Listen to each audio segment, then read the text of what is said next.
এমন কিছু মানুষ আছে, আমরা আশঙ্কা করতেছি, যারা ইসলাম বিদ্বেষ লালন করে হৃদয়ে, যারা সমকামিতার সাপোর্টার। এখানে আছেন কামরুল হাসান মামুন। তিনি এমন একজন মানুষ যার ভিতরে ইসলাম বিদ্বেষ প্রকট।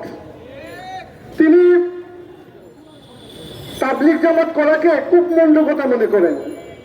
তার একটা কমেন্টে আমি দেখলাম যে তিনি বলছেন, বুয়েট মেডিকেলে পড়া ছাত্রছাত্রীরা কেন তাবলিগে যাবে, কারণ তারা কূপমণ্ডক, তারা তাদের টেক্সট বইয়ের বাইরে বেশি অন্য কোনো বই পড়ে না, এর জন্য তারা তাবলিগ করে।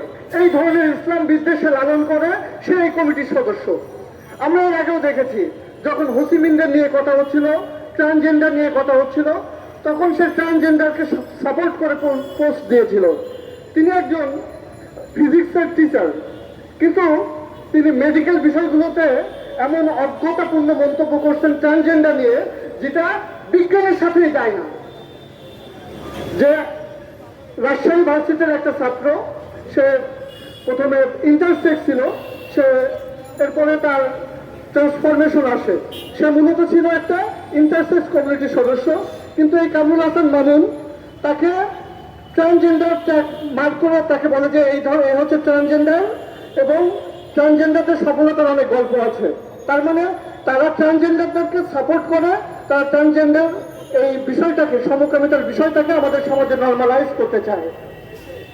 এই কমিটিতে আরেকজন সদস্য আছে সামিনা লুৎফা নামে, যিনি বিগত পাঠ্যপুস্তকের সময়েও এই শরীফার গল্পকে সাপোর্ট করেছিলেন, যিনি হোসিমিন ইসলামকে সাপোর্ট করেছিলেন, যিনি এই হোসিমিনকে সাপোর্ট করে ফেসবুকে পোস্ট দিয়েছেন, যিনি একজন অ্যাক্টিভ সমকামিতার সাপোর্টার। তো আপনারা বলেন, যারা সমকামিতার সাপোর্টার তাদেরকে দায়িত্ব দেওয়া হচ্ছে আমার আপনার সন্তান কি পড়বে তা ঠিক করার। এটা কি কখনো পসিবল? এটা কি আমরা মানতে পারি? এদেশের 90% জনগণ মুসলমান। এদেশের এই 24-এর অভ্যুত্থানে যারা রক্ত দিয়েছে, যারা শহীদ হয়েছে, তারা হৃদয়ে ইসলামকে লালন করে। যে ইসলামপন্থী জনতার রক্তের উপর এই সরকার ক্ষমতায় আসলো, সেই সরকার পাঠ্যপুস্তক সমন্বয় কমিটি তৈরি করছে। তারা ইসলামপন্থী জনগণের বুকে ছুরি মেরে সমকামিতাকে পাঠ্যপুস্তকে ঢুকাইতে পারে না।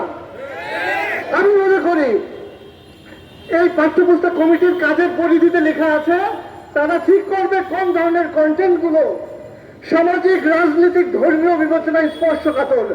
আমি স্পষ্ট করে বলতে চাই, এই কামরুল হাসান মামুন, সামিনা লুৎফা, এদের মতো শিক্ষিত ইসলাম বিদ্বেষীদের পক্ষে কি আসলে সম্ভব মুসলমানরা হৃদয়ে কি অনুভূতি ধারণ করে সেটা বুঝান? তাহলে তারা কিভাবে বুঝবে ধর্মীয় ভাবে কোন কন্টেন্ট গুলি স্পর্শকাতর? এটা তো বোঝা সম্ভব না। কাজেই আমরা বলতে চাই যে এই ধরনের কমিটি থাকা চলবে না।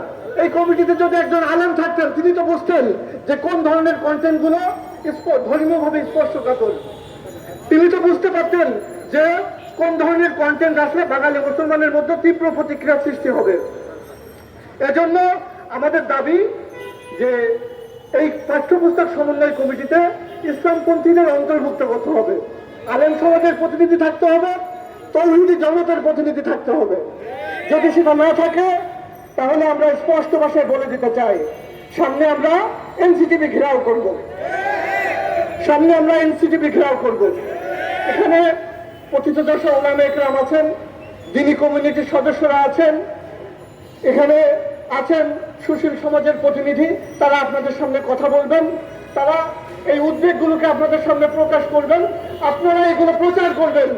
আপনাদেরও দায়িত্ব আছে, আপনাদেরও দায়িত্ব আছে।